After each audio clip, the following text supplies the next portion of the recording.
Chapter 4 Northern Sumatra. Part 2 The Gayo and Alas. Due to isolated position of the country, the natives know and care very little about the Mohammedan religion. Few Al-Haji have made the pilgrimage to Mecca, and even these have not remained long enough in Arabia to learn the customs. The Chinese must master a foreign tongue, Malay, in order to read religious documents, but they also have scattered writings in their own language.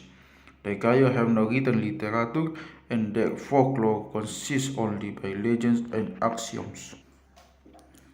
It is therefore not surprising to find that the Gayo family adat is little influenced by the Mohammedanism and varies almost as much from Mohammedan law as does that of, of Minangkabau. The natives display little zeal in the performance of Mohammedan as ritual, and is shown by the small number of mosques in the land. Those who perform the religious tasks with any degree of regularity form a small minority and are called by the Javanese title of Santri. The people believe in friendly and unfriendly spirits and ghosts and in saints living and dead.